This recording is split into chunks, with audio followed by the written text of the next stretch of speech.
Hello, welcome back. This coffee table I purchased at a estate sale, and I had a vision for it, and it did not pan out. This thing, nothing was working out the way that I had planned. So, but I'm going to go ahead and show it anyway, and it's kind of a fail, but whatever.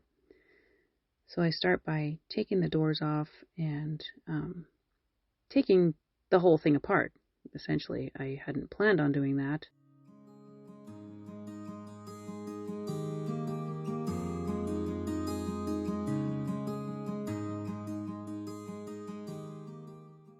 I'm curious, does anyone know what those white egg things are? There's some sort of eggs, I know that, but I don't know what from but they seem to be under every piece of furniture. I don't know if it's a Texas thing. I'm no bug person, so I don't know. Anyway, I'm giving this a good cleaning, and gonna take the feet off, and yeah, you basically see me take the whole thing apart.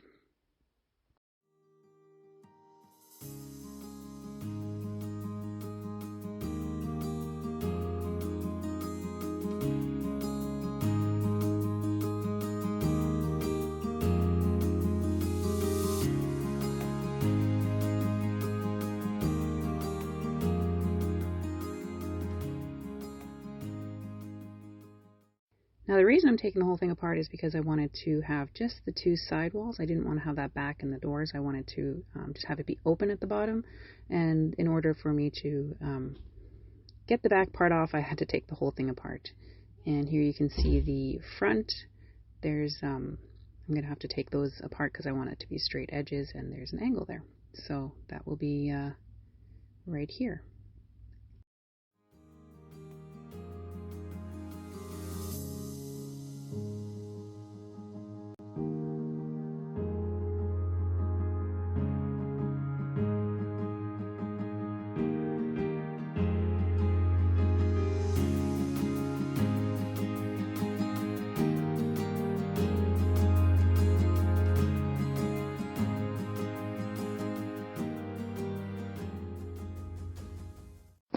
So I tried to remove this top, the finish, a couple different ways. First I tried sanding, then I tried scraping, and it was just all very tedious and not working well, so I ended up putting some stripper on it, and I just scraped off the top layer of that finish.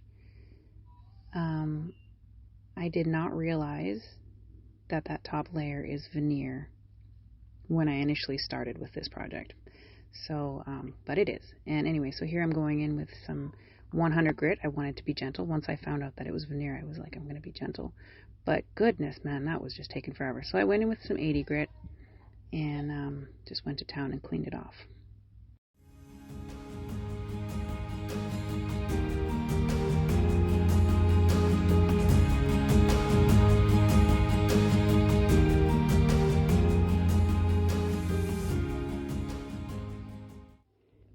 This piece has a lot of really nice curves, if you will, and I didn't want to ruin those by scraping out with, trying to get the stripper in there or sanding, so I ended up using pretty much every attachment I have for my little scraper to get all of those grooves cleaned out, and it took me quite a while, but I managed to get it done, and then after that I just gave it a really good sanding.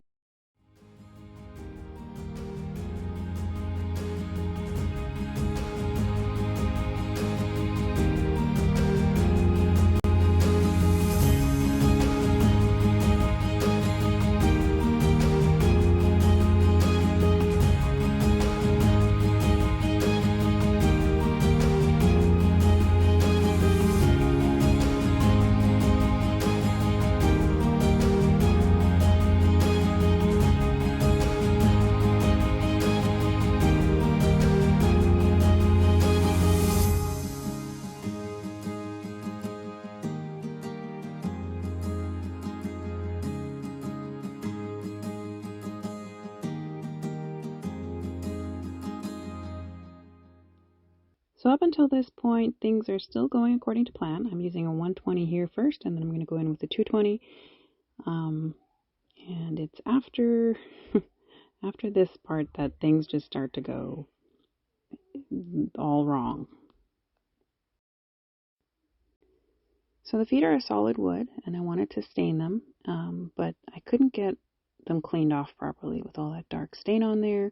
I wasn't able to get into that groove that's in the center with the two round pieces. Anyway, I did the best I could, and so that was the first thing that kind of didn't go according to plan. But I figured it'll be all right. I'll keep trying and work on it, and yeah, that just wasn't working out. Here I'm going to just cut those two side pieces so that they're straight, because they have that angle piece there.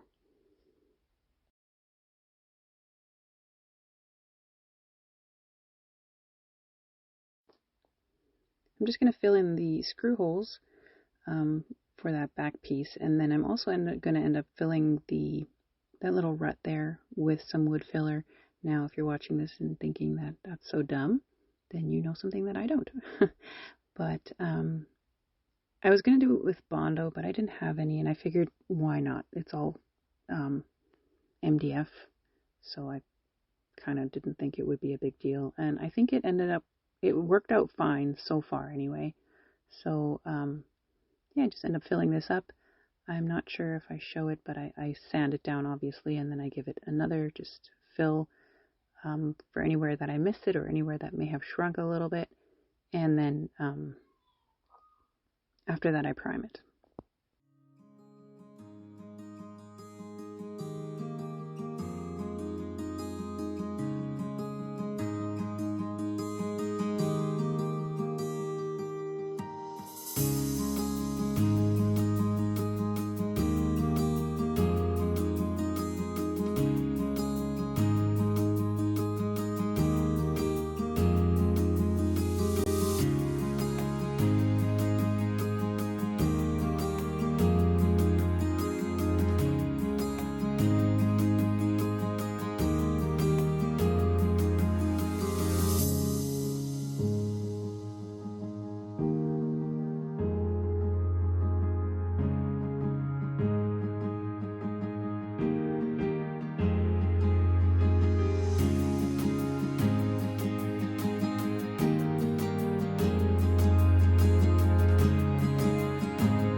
So this stain that I'm using, I've never used it before, but I love the look of this gray weathered wood look. And that's kind of what I was going for. I wanted this to be rustic and farmhousey, if that's a word. But that's kind of the theme I was going for here. And this stain did not show up the way that I had expected it to, and I'm not sure why. I'm not sure if it's maybe a species thing, maybe the type of veneer that was on there, because it was kind of a reddish veneer, so maybe, that was the issue. I'm not sure. Anyway, I applied this, and I wasn't quite happy with how it was turning out, but I figured I'd go ahead and do it anyway, and it kind of turned out driftwoody, I guess, but not what I was envisioning at all, at all. So, yeah, I end up, giving this a full coat of stain, and then once it had dried, I went back in and gave it a second coat, hoping that maybe that would bring out the gray a little bit more, but it did not. I don't know. I'm not sure what happened. I don't know why it came out the way it did, but I was not happy with how it came out. And I kind of felt at a loss, but I was like, what am I going to do? I didn't want to paint it, so this is what I end up with.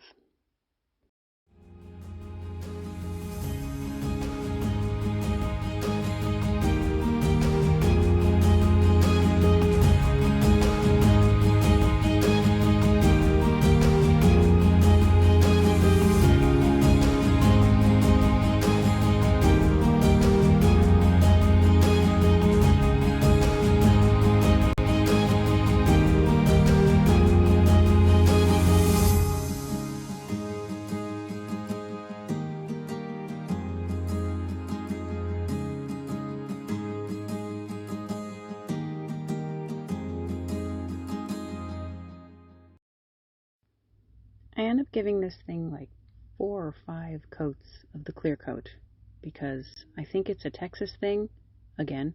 But this stuff was just drying so quickly that I was getting air bubbles and streaks and just, goodness, man, anything that could go wrong with this thing I felt like was going wrong. It was just not. So I sanded it down and I reapplied it, sanded it down, reapplied it. I think it was a total of like 5 times.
So this is an enamel paint that I'm using by Behr, and it is color Gray Mist is the color of it. And I end up giving the base, the sides, and the feet, everything 2 coats. This stuff is really great. I like to use the enamel because it dries really hard, and it's just really nice and durable. So yeah, 2 coats on everything.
So I'm just making sure that it's even on all sides. I did end up cutting off some of it, and so it's a little shorter, so I'm just double checking to make sure it's centered properly, and then I'm going to screw it in.